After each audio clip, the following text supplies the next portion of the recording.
گزر گئی، دوسری کی شب آ گئی ہے، کیونکہ دوسری محرم کو امام حسین علیہ السلام والد ارض کربلا ہوئے تھے، لہذا اسی مناسبت سے قرآن مجید کی وہ آیت جس میں پروردگار عالم اپنے حبیب کو مخاطب کرتے ہوئے براہ راست سے کہہ رہا ہے، یہ ہمارے رسول آپ مسلمانوں سے کہہ دیجیے کہ یہ جو گھروں میں بیٹھے ہیں، اگر ان کی تقدیر میں لڑ کے مر جانا لکھ دیا گیا ہوتا تو یہ خود بخود اپنے خاک کے مزار کی طرف پہنچ جاتے، اور یہ اللہ کیوں ایسا کر رہا ہے؟ تاکہ وہ یہ آزمائے کہ ان کی دلوں کی گہرائیوں میں کیا چھپا ہوا ہے۔ کیونکہ ہوتا یہ تھا کہ یہ آیت جس کی تلاوت کی گئی ہے، قُلْ لَوْ كُنْتُمْ فِي بُيُوتِكُمْ لَبَرَزَ الَّذِينَ كُتِبَ عَلَيْهِمُ الْقَتْلُ إِلَىٰ مَضَاجِعِهِمْ، یہ وہ آیت ہے جو قرآن مجید میں سورہ آل عمران میں خود موقع کے اوپر ہے کہ جہاں کے اوپر جنگ احد کا تذکرہ کیا گیا ہے۔ جنگ احد کے تذکرے ہی میں یہ آیت ہے، کیونکہ ہوتا یہ تھا کہ جب پیغمبر اسلام لوگوں سے کہتے تھے کہ جنگ کے لیے چلنا ہے تو لوگ گھروں میں بیٹھے رہتے تھے، مختلف بہانے کرتے تھے، تو ان لوگوں کا خیال یہ تھا کہ اگر ہم گھر میں بیٹھے رہیں گے تو بچ جائیں گے، میدان جنگ میں جائیں گے تو وہاں قتل ہو جائیں گے۔ تو اللہ یہ کہہ رہا ہے کہ اے ہمارے رسول آپ ان سے کہہ دیجئے کہ اگر مرنا ہی، لڑ کے مرنا ہی ان کی تقدیر میں لکھا ہے تو چاہے یہ گھر میں بیٹھے ہوں، ہم چاہیں گے تو انہیں گھر سے نکال کے ان کے خاک مدار تک پہنچا دیں گے، ان کے مدفن تک پہنچا دیں گے۔ عزیزان محترم، دنیا میں جتنی بھی تحریکیں چلتی ہیں، کوئی بھی تحریک اس وقت تک کامیاب نہیں ہو سکتی ہے کہ جب تک اس تحریک کا کوئی بانی نہ ہو، کوئی محرک نہ ہو۔ دنیا کی کوئی بھی تحریک اس وقت تک کامیاب ہو ہی نہیں سکتی کہ جب تک اس تحریک کا کوئی محرک اور بانی نہ ہو۔ آج سے 1400 برس پہلے دنیا کی سرزمین کے اوپر، عرب کے علاقے میں مکے کی سرزمین پر ایک تحریک اٹھی تھی جس کا نام تھا تحریک اسلامی، اور اس تحریک اسلامی کے بانی اور محرک کا نام پیغمبر اسلام حضرت محمد مصطفیٰ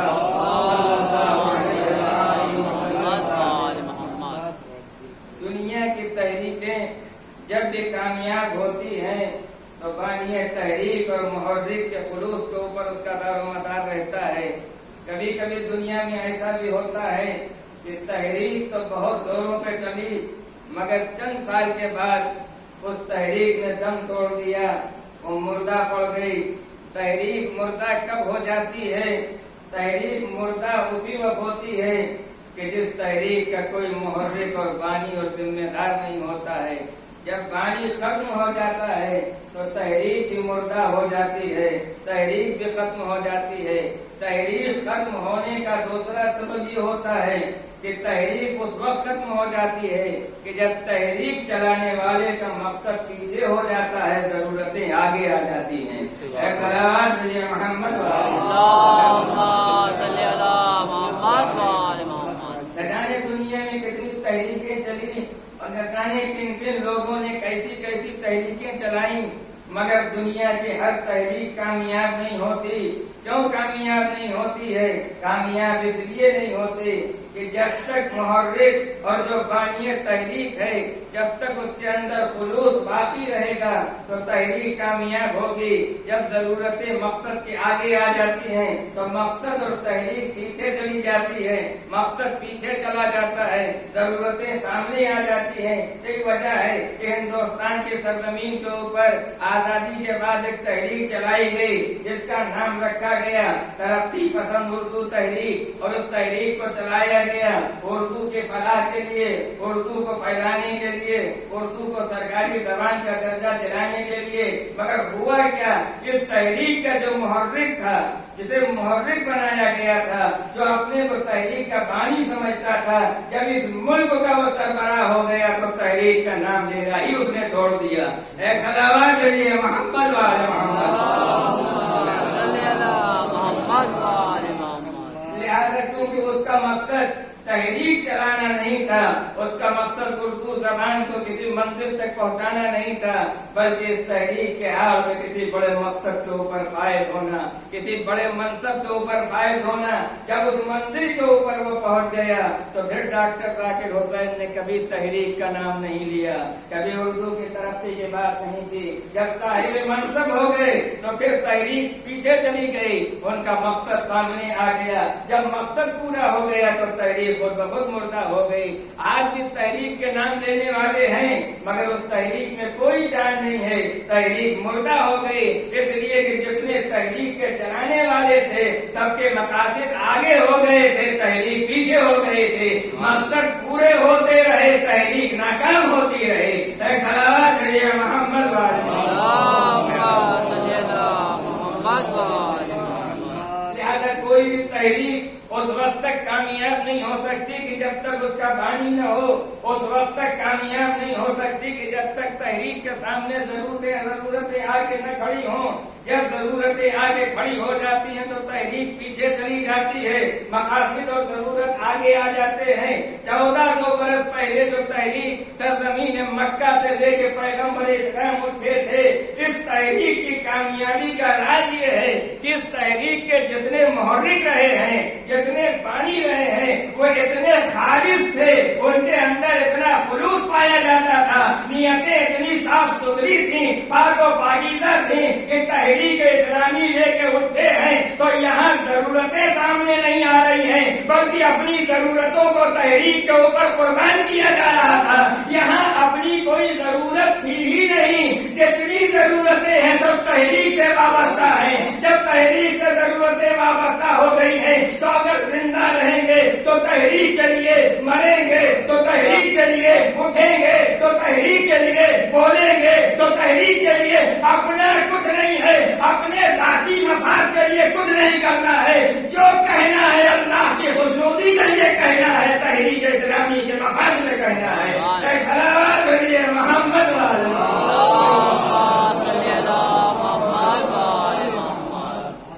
پیغمبر اسلام کی اس تحریک کی بنیاد کسی لالچ کے اوپر نہیں تھی، منصب کے لالچ کے اوپر نہیں تھی، حکومت کے لیے نہیں تھی، بلکہ تحریک اسلامی کی بنیاد اخلاق کے اوپر تھی، تحریک اسلامی کی بنیاد علم کے اوپر تھی۔ پیغمبر اسلام علم و اخلاق و کردار کی بنیاد کے اوپر اس تحریک اسلامی کو لے کے اٹھے۔ جب کوئی تحریک اخلاق و کردار اور علم کی بنیاد کے اوپر کوئی انسان لے کے اٹھتا ہے تو یاد رکھو وہ تحریک کامیاب ہوتی ہے اسی طریقے سے جیسے رسول کی تحریک کامیاب ہوئی۔ اب پیغمبر کی تحریک کس طرح سے کامیاب ہوئی؟ پیغمبر اسلام جب مکے کی سرزمین سے اٹھے تھے اور انہوں نے نعرہ دیا تھا کہ اللہ ایک ہے، اس تحریک کی بنیاد توحید کے اوپر ہے، اللہ کی وحدانیت کے اوپر ہے۔ جب نعرہ دیا کہ اللہ ایک ہے اور اس توحید کا نعرہ دینے کے بعد تحریک کا آغاز کیا گیا، جب تحریک اسلامی کا آغاز ہوا تھا تو پیغمبر اکیلے تھے، کوئی دوسرا ساتھی نہیں تھا، مگر جب پیغمبر اس دنیا سے تشریف لے گئے تو پیغمبر تنہا نہیں تھے بلکہ 72,000 اصحاب چھوڑ کے گئے تھے۔ سوال یہ پیدا ہوتا ہے 23 سال پہلے جو تحریک اٹھی تھی، جو بانی تحریک لے کے اٹھا تھا، اکیلا تھا، کوئی ساتھی نہیں تھا۔ 23 سال کے مختصر سے عرصے کے بعد جب تحریک کا بانی دنیا سے گیا ہے تو 72,000 اصحاب چھوڑ کے گیا ہے۔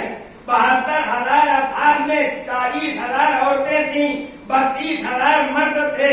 اتنا بڑا لشکر اسلام کیسے تیار ہو گیا؟ اتنے مختصر سے عرصے میں پیغمبر کی تحریک کی کامیابی کا راز یہ ہے کہ پیغمبر نے جو تحریک چلائی تھی وہ علم کی بنیاد کے اوپر ہے، وہ اخلاق کی بنیاد کے اوپر ہے، وہ کردار کی بنیاد کے اوپر ہے، وہ اعلیٰ اقدار کی بنیاد کے اوپر ہے، وہ توحید کی بنیاد پہ ہے، وہ وحدانیت کی بنیاد کے اوپر ہے، وہ صفات کی بنیاد کے اوپر ہے، وہ کردار کی بنیاد کے اوپر ہے۔ پیغمبر اپنے ادھر سے صفات پیش کرتے رہے، ادھر سے لوگ دائرہ اسلام میں داخل ہوتے گئے۔ سلام بھیجیے محمد والے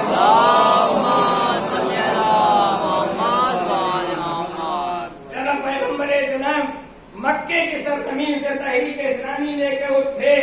پیغمبر جب تک مکے میں رہے کوئی جنگ نہیں ہوئی، کوئی خطرہ نہیں ہوا، کوئی لڑائی نہیں ہوئی، حالات بہت خراب رہے۔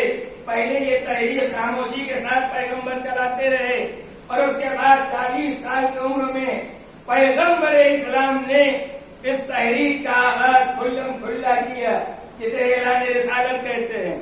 وَأَنذِرْ عَشِيرَتَكَ الْأَقْرَبِينَ وَاخْفِضْ جَنَاحَكَ لِمَنِ اتَّبَعَكَ مِنَ الْمُؤْمِنِينَ۔ یہ قرآن مجید کی وہ آیت ہے کہ جس سے پیغمبر کی تحریک کا آغاز ہوا تھا، یعنی وہ تحریک جو چھپ کے چل رہی تھی، خاموشی سے چل رہی تھی، اس تحریک کا آغاز اعلان ہوا، اعلان رسالت ہوا۔ پیغمبر سے کہا گیا وَأَنذِرْ عَشِيرَتَكَ الْأَقْرَبِينَ وَاخْفِضْ جَنَاحَكَ لِمَنِ اتَّبَعَكَ مِنَ الْمُؤْمِنِينَ۔ اے ہمارے رسول، آپ اپنے رشتہ داروں کو ڈرائیے، اور جو لوگ مومن ہو گئے ہیں ان کے لیے اپنے بازوؤں کو جھکائیے۔ دیکھیے قرآن مجید کی یہ وہ آیت ہے کہ یہاں کے اوپر کہا گیا وَاخْفِضْ جَنَاحَكَ لِمَنِ اتَّبَعَكَ مِنَ الْمُؤْمِنِينَ۔ اے ہمارے رسول، آپ اپنے بازوؤں کو جھکائیے، کس کے لیے؟ جو لوگ مومن ہیں، جو مومنین ہیں۔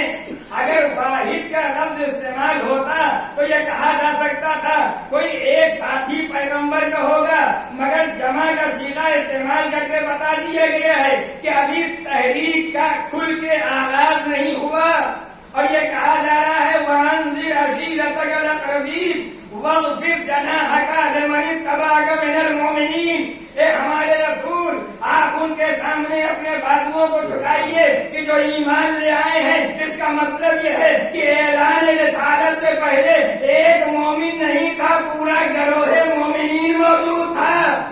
اب وہ گروہ مومنین ہے کون؟ اگر ایک مومن کی بات ہوتی تو بات الگ تھی، یہاں جمع کا صیغہ استعمال کر کے بتا دیا ہے کہ دیکھو جب تحریک کا آغاز ہوا تھا تو تحریک اتنی کامیاب ہو چکی تھی کہ اس وقت پورا گروہ مومنین موجود تھا۔ اب سوال یہ پیدا ہوتا ہے کہ وہ گروہ مومنین ہے کون؟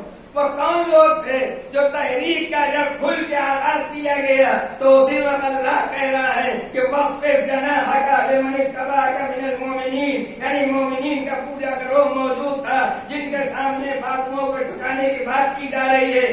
اب مومن کون ہوتا ہے؟ دیکھیں، مومن ہونے کا معیار بس ایک ہی ہے، کیونکہ تحریک کی بنیاد توحید کے اوپر ہے، وحدانیت کے اوپر ہے، اللہ کے اوپر ہے۔ لہذا مومن ہونے کی اب بنیاد بس ایک ہی رہے گی کہ جس وقت جناب عبد المطلب کے زمانے میں ابرہہ نے خانہ کعبہ کے اوپر حملہ کرنے کی کوشش کی تھی، اور جس وقت جناب عبد المطلب سے لوگوں نے بتایا کہ اے سید العرب، خانہ کعبہ کو مسمار کرنے کے لیے لوگ آ رہے ہیں، ابرہہ کا لشکر آ رہا ہے، تو جناب عبد المطلب حضرت عبداللہ اور حضرت ابو طالب کے ساتھ خانہ کعبہ میں آئے، اور آنے کے بعد خانہ کعبہ کے پردے کو ہاتھوں سے پکڑ کے بارگاہ رب العزت میں دعا کی کہ اے پالنے والے، تیرا گھر ہے، تیرے علاوہ کوئی اس کی حفاظت نہیں کر سکتا۔ اب ذرا اندازہ لگاؤ کہ یہاں پر ابو طالب بھی موجود ہیں، عبداللہ بھی موجود ہیں، جناب عبد المطلب بھی موجود ہیں، یہ سب مہوے دعا تھے کہ پالنے والے تیرا گھر ہے، تیرے علاوہ کوئی نہیں بچا سکتا۔ اب مومن کی پہچان کیا ہے؟ مومن کی پہچان یہ ہے کہ جو خدا کو مجیب الدعوات مانے وہ مومن ہے۔ اس کا مطلب یہ ہے کہ عبد المطلب بھی مجیب الدعوات مانتے تھے، ابو طالب بھی مجیب الدعوات مانتے تھے، عبداللہ بھی مجیب الدعوات مانتے تھے۔ جو مجیب الدعوات مانتا ہے اسے مومن کہلاتا ہے۔ ایک صلوات بھیجیے محمد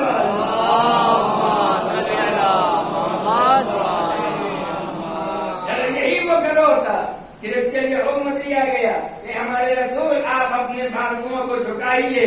اب ابھی تو اس تحریک کا کھل کے آغاز ہو گیا. جب آغاز تحریک اسلامی کا ہو گیا تو جب تک پیغمبر مکے میں رہے کوئی جنگ نہیں ہوئی. جب مکے سے نکل کے مدینے آئے تو ہمارے رسول کے اوپر 90 جنگیں تھوپ دی گئیں. پیغمبر کی طرف سے کوئی جنگ نہیں تھی. پیغمبر کے اوپر 90 جنگیں دشمنوں کی طرف سے تھوپ دی گئیں. لہذا جب پیغمبر مسلمان کو جنگ کے لیے لے جاتے تھے اور آمادہ کرتے تھے کہ تمہیں جنگ میں چلنا ہے, تمہیں اللہ کے لیے جنگ کرنا ہے, تو کسی بھی جنگ میں پیغمبر نے اپنے کسی ساتھی سے یہ نہیں کہا ہے کہ تم جاؤ گے تمہیں وہاں قتل ہونا ہے, تمہیں وہاں قتل ہونا ہے. پیغمبر نے کسی سے نہیں کہا کہ تم جاؤ گے تو قتل ہونا ہے. قتل یقینی پیغمبر نے کسی سے نہیں کہا. اس کا مطلب کیا ہوا؟ پیغمبر اگر کسی دوست کو لے جاتے تھے, کسی صحابی یا مسلمان سے کہتے تھے تمہیں جنگ میں جانا ہے, تو پیغمبر دو ہی باتیں کہتے تھے. اگر قتل کر دیے گئے تو شہید کہلاؤ گے, اگر بچ گئے تو غازی کہلاؤ گے. اس کے علاوہ پیغمبر نے کبھی کچھ نہیں کہا. کسی سے یہ نہیں کہا کہ اس جنگ میں تمہارا قتل ہونا واجب ہے. لَبَرَزَ الَّذِينَ كُتِبَ عَلَيْهِمُ الْقَتْلُ إِلَىٰ مَضَاجِعِهِمْ. یہ آیت اس بات کے اوپر دلالت کر رہی ہے کہ یہ دور پیغمبر سے متعلق آیت ہے ہی نہیں. اگر دور پیغمبر سے متعلق آیت ہوتی, اگر قتل ہونا واجب تھا, تو پھر کسی مسلمان کا میدان جہاد سے زندہ واپس آنے کا سوال ہی نہیں اٹھتا تھا. اور اگر کوئی مسلمان زندہ ہی نہ بچتا تو تحریک اسلامی کامیاب ہی نہ ہوتی. سب مسلمان قتل ہو جاتے. اس کا مطلب یہ ہے کہ پیغمبر کا مسلمانوں کو قتل کرانا مقصد نہیں تھا, بلکہ پیغمبر کا مقصد دفاع کرنا تھا. ایک صلوات علی محمد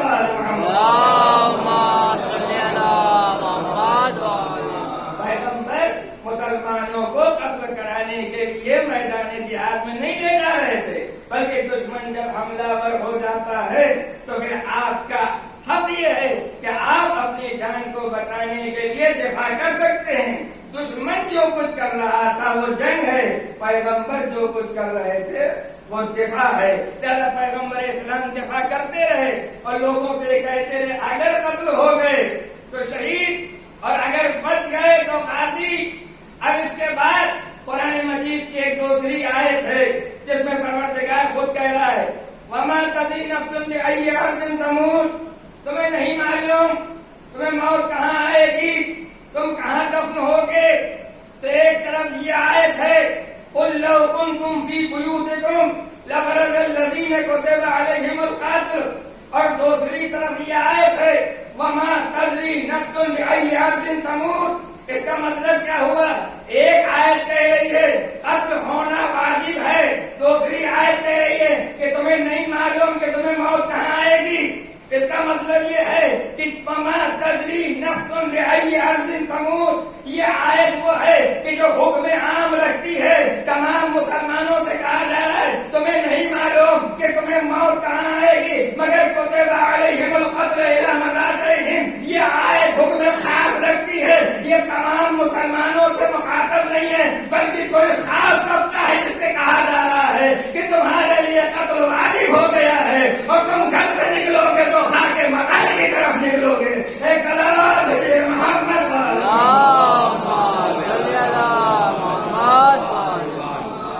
سوال یہ پیدا ہوتا ہے کہ جب دونوں قرآن مجید کی آیتیں ہیں تو اس کا فیصلہ کیسے ہوگا کہ اس آیت کا مصداق کون ہے, وہ کون سا گروہ ہے کہ جس کے لیے قرآن آواز دے رہا ہے كُتِبَ عَلَيْهِمُ الْقَتْلُ إِلَىٰ مَضَاجِعِهِمْ. یعنی یہ وہ لوگ ہیں کہ جن کے اوپر قتل ہونا واجب قرار دے دیا گیا ہے, اور یہ وہ ہیں کہ جو اپنے خاک کے مزار کو پہچان کے اپنے مدفن کی طرف خود بخود پہنچ جاتے ہیں. تو آخر وہ گروہ کون سا ہے؟ لہذا جسے شریعت کہتے ہیں, شریعت دو حصوں میں بٹی ہوئی ہے.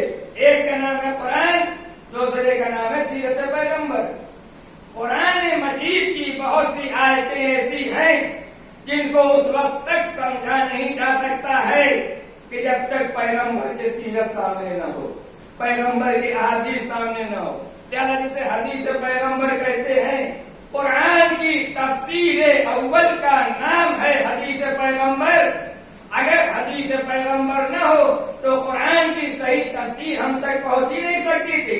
یہی وجہ ہے کہ جب اس آیت کے سلسلے میں کہ لبرز الذین کتب علیہم القتل الی مضاجعہم کہ آخر اس آیت سے کون گروہ مراد ہے، تو اس مسئلے کا اس وقت تک حل نہیں ہو سکتا ہے کہ جب تک در رسول کے اوپر آ کے اپنی زمین کو چکاؤ نہ، اور جب تک پیغمبر سے پوچھا نہ جائے. اس لیے کہ پیغمبر وہ ہے کہ قرآن مکمل شریعت نہیں ہے، قرآن خاموش ہے. پیغمبر جو کچھ قرآن میں کہا گیا ہے اسے اپنی تقریر کے ذریعے، اپنے عمل کے ذریعے دنیا کے سامنے پیش کر رہے تھے. پیغمبر نمونے عمل ہیں. پیغمبر کو قرآن نے کہا ہے لقد کان لکم فی رسول اللہ اسوۃ حسنہ. پیغمبر کے لیے قرآن کہہ رہا ہے کہ اے مسلمانوں تمہارے لیے اللہ کا رسول بہترین نمونہ عمل ہے. تو اس کا مطلب یہ ہے کہ اگر قرآن کا کوئی بھی مسئلہ سمجھ میں نہیں آ رہا ہے تو کسی دروازے پہ جانے کی ضرورت نہیں ہے. در رسول کے اوپر آ جاؤ، تمہارے مسائل خود بخود حل ہو جائیں گے، تمہارے مشکلات خود بخود حل ہو جائیں گے، تمہارے سوالات خود بخود حل ہو جائیں گے. یہی وجہ ہے جسے شریعت کہتے ہیں. شریعت نام ہے سیرت پیغمبر کا، اور سیرت پیغمبر نام ہے شریعت کا. اور اس کا سب سے بڑا ثبوت یہ ہے کہ قرآن خود کہہ رہا ہے وَمَا يَنطِقُ عَنِ الْهَوَىٰ إِنْ هُوَ إِلَّا وَحْيٌ يُوحَىٰ. یہ قرآن کی آیت شاہد ہے کہ جو حیات پیغمبر ہے وہی شریعت ہے، اور جو شریعت ہے وہی حیات پیغمبر ہے. اگر پیغمبر بیٹھ جائیں تو وہی شریعت ہے، پیغمبر اگر کھڑے ہو جائیں تو وہی شریعت ہے، پیغمبر اگر خاموش ہو وہی شریعت ہے، پیغمبر اگر آرام کریں تو وہی شریعت ہے، پیغمبر اگر بستر پہ ہو تو وہی شریعت ہے، پیغمبر اگر کسی کو اپنے بستر پہ لٹا دیں تو وہی شریعت ہے، پیغمبر اگر گھر میں ہو تو وہی شریعت ہے، پیغمبر اگر کسی کو اپنے کاندھوں پہ بٹھا دیں تو وہی شریعت ہے، پیغمبر اگر نماز پڑھے تو وہی شریعت ہے، پیغمبر اگر سجدے میں ہو تو وہی شریعت ہے، پیغمبر اگر کسی کے لیے سجدوں کو طول دے دیں تو وہی شریعت ہے، پیغمبر اگر کسی کے لیے خطبہ توڑ دے وہی شریعت ہے، پیغمبر اگر گھر میں رہے تو وہی شریعت ہے، پیغمبر اگر سفر میں رہے تو وہی شریعت ہے، پیغمبر اگر سفر کرتے کرتے رک جائے تو وہی شریعت ہے، پیغمبر اگر پالان شکر کا ممبر بنوائے تو وہی شریعت ہے. اس ممبر پہ کھڑے ہو کے کہے من کنت مولا ہو فہذا علی المولا. ایک صلاۃ بھیجیے محمد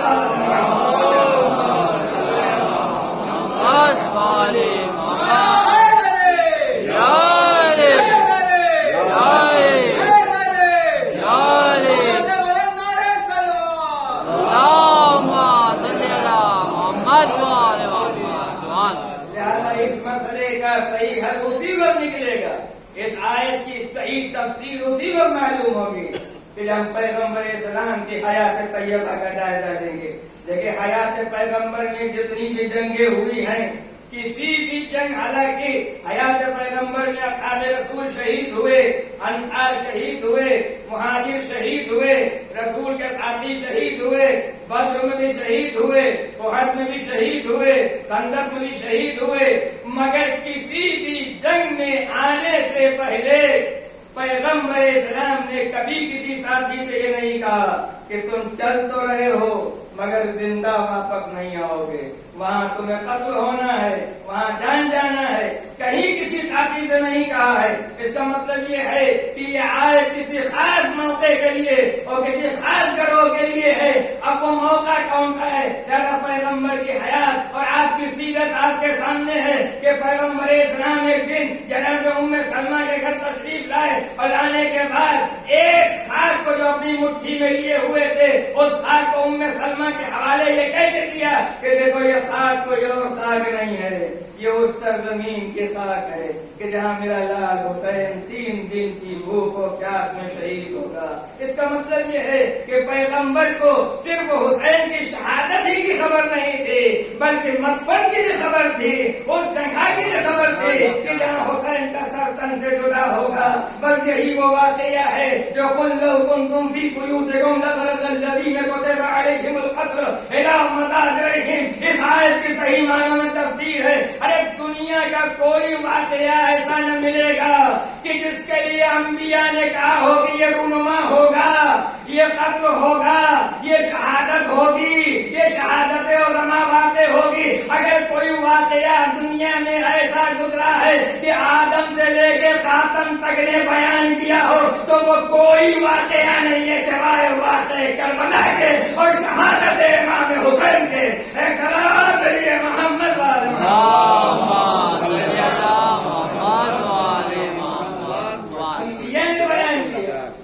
دامن وقت میں اتنی گنجائش نہیں ہے کہ انبیاء نے کب کب واقع کربلا کو بیان کیا اور کہاں کہاں بیان کیا ہے۔ بدلی دو پیغمبر اسلام کی حیات طیبہ میں ایک نہیں بے شمار واقعات آپ کو مل جائیں گے کہ جہاں امام حسین علیہ السلام کی شہادت علماء کا ذکر کیا گیا ہے اور خود مولا کائنات حضرت علی ابن ابی طالب علیہ السلام ایک جنگ سے واپس آ رہے تھے، راستے میں ایک صحرا سے گزر ہوا، ایک میدان سے گزر ہوا۔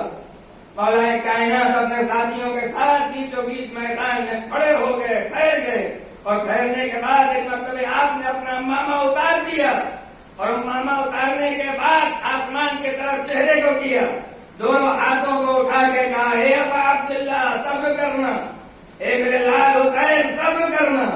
چاہنے والوں نے پوچھا، کمبا نے سوال کیا یہ کسے آپ تلقین صبر کر رہے ہیں؟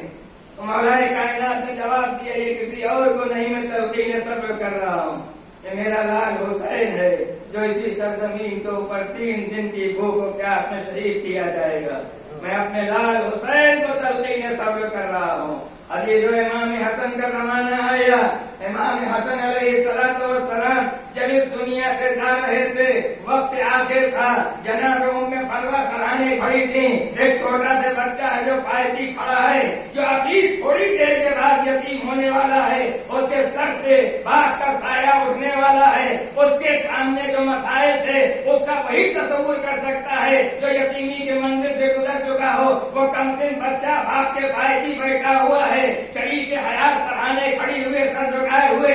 امام حسن نے دیکھا اور دیکھنے کے بعد ام فلوہ سے کہا کہ دیکھو ام فلوہ، میں تو زمین کربلا پہ نہیں ہوں گا، میں موجود نہیں ہوں گا، میں تو دنیا سے جا رہا ہوں، دیکھو میرے بھائی حسین کے اوپر جب کوئی مصیبت آئے تو میری طرف سے میرے لال قاسم کو قربان کر دینا، قاسم کے لیے ام فلوہ سے وصیت کرنا اور بابو قاسم کے اوپر تعویذ باندھ دینا، اس بات کی علامت ہے کہ مولا علی کو بھی معلوم تھا، امام حسن کو بھی معلوم تھا، خود امام حسین کو بھی معلوم تھا کیا ہونے والا ہے، کون سا واقعہ رونما ہونے والا ہے۔ یہی وہ زمین کربلا ہے کہ جس کے لیے قرآن آواز دے رہا ہے لَبَرَزَ الَّذِينَ كُتِبَ عَلَيْهِمُ الْقَتْلُ إِلَىٰ مَضَاجِعِهِمْ۔ ارے دنیا کا کوئی گروہ نہیں ہے جو اپنے خاک مزار پہچان کے نکلا ہو گھر پہ، اگر کوئی گروہ نکلا ہے تو وہ گروہ حسینی ہے، وہ لشکر حسینی ہے۔ جب حسین مدینے سے نکلے تو یہ کہہ کے نکلے تھے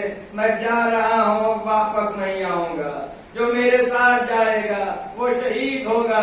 محضر شہادت میں اس کا نام ہے، علی اصغر کا بھی محضر شہادت میں نام ہے، علی اکبر کا بھی ہے، قاسم کا بھی ہے، جس کا محضر شہادت میں نام تھا سب کو حسین اپنے ہمراہ لیے جا رہے ہیں۔ اور اس کے بعد جب فاطمہ کا لال مکے سے نکلا، حج کو عمرے میں تبدیل کیا اور اس کے بعد امام 2 محرم کو وارد کربلا ہو گئے۔ جب 2 محرم کو وارد کربلا ہو گئے تو کیا آپ سمجھتے ہیں کہ صرف حسین کو معلوم تھا اپنا مدفن، صرف حسین کے ساتھیوں کو معلوم تھا اپنا مدفن؟ ارے عباس کو سے کو معلوم تھا، علی اکبر کو معلوم تھا، قاسم کو معلوم تھا، علی اصغر کو معلوم تھا، ارے اور تو اور حسین جس گھوڑے پہ سوار تھے وہ گھوڑا بھی جانتا تھا کہ میرے مولا کا مدفن یہی ہے، یہی منزل ہے جہاں میرے مولا کا سفر تمام ہوگا۔ یہی وجہ تھی کہ گھوڑے نے قدم نہیں بڑھائے تھے۔ ارے دنیا میں کوئی ایسا جانور باشعور ملے گا جو اپنے سوار کے مدفن کو پہچانتا ہو، جو سفر آخر کو پہچانتا ہو، جو منزل آخر کو پہچانتا ہو؟ اگر کوئی سوار کسی سوار کا راہوار ایسا ہے تو پھر سوار دوش مصطفیٰ ہے کہ اس کا راہوار اتنا باشعور تھا کہ جب عرض کربلا کے اوپر گھوڑا پہنچا تو اس نے اپنے قدم آگے نہیں بڑھائے۔ امام نے حجت تمام کرنے کے لیے امام کو پتا تھا کہ یہی وہ سرزمین ہے جسے زمین کربلا کہتے ہیں، مگر اس کے بعد یہ حجت تمام کرنے کے لیے حسین نے ایک گھوڑا نہیں بلکہ 7 گھوڑے بدلے، اور اس کے بعد جب 7 گھوڑے زمین کربلا سے ایک قدم بھی آگے نہیں بڑھے تو ایک مرتبہ امام نے اب زمین کا نام پوچھنا شروع کیا، تم بتاؤ اس زمین کا کیا نام ہے؟ کسی نے کہا نینوا کہتے ہیں، کسی نے کہا شبت فرات کہتے ہیں، کسی نے کہا ماریا کہتے ہیں۔ امام ہر نام کے سننے کے بعد کہتے تھے لوگوں بتاؤ کوئی اور نام ہے؟ کسی نے کہا مولا ہاں اسے شبت فرات کہتے ہیں، کہا نہیں کوئی اور نام ہے، کہا ماریا کہتے ہیں، کسی نے کہا نینوا کہتے ہیں۔ امام بار بار اصرار کر رہے تھے کوئی اور نام ہے، کسی نے بڑھ کے کہا مولا اسے کربلا کہتے ہیں۔ بس جیسے ہی کربلا کا نام آیا فاطمہ کا لال اپنے راہوار سے اتر گیا اور کہا کہ یہی وہ جگہ ہے جہاں میری منزل تمام ہوگی، میرا سفر تمام ہوگا، میری منزل آ گئی ہے۔ اور اس کے بعد سفر تمام ہونے کا اعلان کیا گیا۔ پھر امام حسین علیہ السلام نے دریافت کیا کہ یہ زمین کس کی ملکیت ہے۔ جیسی زمین کے مالکانہ حق کا پتہ چلا کہ یہ بنی اسد کی زمین ہے، بنی اسد کو بلایا گیا۔ امام نے 60,000 درہم کی وہ زمین اسی وقت خریدی، اور خریدنے کے بعد بنی اسد کو شرائط کے ساتھ ہبہ بھی کر دیا۔ ہبہ کے معنی ہوتے ہیں خریدی ہوئی زمین کو جس سے خریدا جائے اس کو دوبارہ بخش دیا جائے، دے دیا جائے شرائط کے ساتھ۔ لہذا امام نے بنی اسد سے 60,000 درہم کی زمین خریدنے کے بعد کچھ شرائط کے ساتھ بنی اسد کو زمین ہبہ کر دی۔ اور وہ شرائط کیا تھے؟ کہا بنی اسد دیکھو میں نے یہ زمین تم سے خریدی تھی، میرا مقصد یہ ہے کہ میں خیمہ زن ہوں گا، میں رہوں گا، اب میں یہاں سے جانے والا نہیں ہوں۔ یہ زمین تمہیں واپس اس لیے کیے دے رہا ہوں، ہبہ اس لیے کیے دے رہا ہوں کہ پہلی شرط یہ ہے کہ جب میرے قاتل مجھے قتل کر کے چلے جائیں تو تم آ کے میری قبریں بنا دینا، اور دوسری شرط یہ ہے کہ دیکھو میری قبروں کے نشانات کو مندمل نہ ہونے دینا، مٹنے نہ دینا، اور تیسری شرط یہ ہے کہ اگر میرا کوئی زائر آ جائے تو اسے 3 دن تک مہمان رکھنا۔ یہ اتنے بڑے انتظامات خود بتا رہے ہیں کہ آنے والا مسافر سمجھ رہا تھا کہ اب اس زمین سے واپس نہیں جانا ہے۔ جب زمین بنی اسد کو ہبہ ہو گئے کہ ہماری قبروں کے نشان باقی رکھنا، ہمارے زائر کو 3 دن مہمان رکھنا، ہماری قبروں کے نشان مٹنے نہ دینا، جب قاتل قتل کر کے چلے جائیں تو انہیں دفن کر دینا، مجھے آ کے دفن کر دینا۔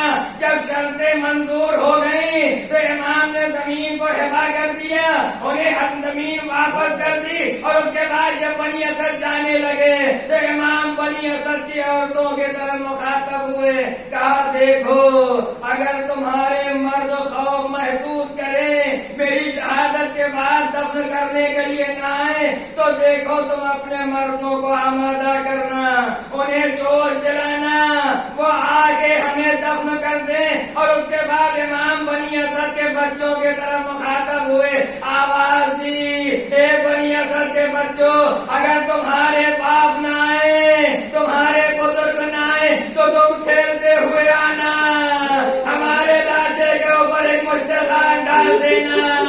اے مولا آپ نے اپنے دفن کا اتنا اہتمام کیا، ارے بنی اسد کے بچوں سے وصیت کر رہے تھے مگر 40 دن تک عرض کربلا پہ لاشا پڑا رہا، ارے کوئی دفن کرنے والا نہ تھا، وہ ظالم اپنے نجس کشتے دفن کر کے چلے گئے۔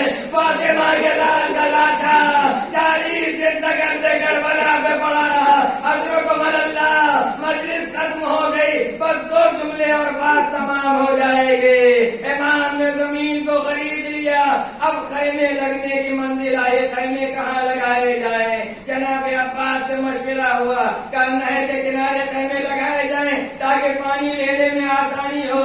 خیمے نہر فرات کے کنارے لگا دیے گئے، سیدانیاں خیموں میں بٹھا دی گئی۔ جب بیویاں خیموں میں آ گئی تو اتنے میں 4,000 کا لشکر یزید کا رسالہ آیا، اس نے آ کے کہا کہ اے حسین تم اپنے خیمے یہاں سے ہٹاؤ، یہاں تو ہمارے خیمے نصب ہوں گے۔ پر جیسی صاحب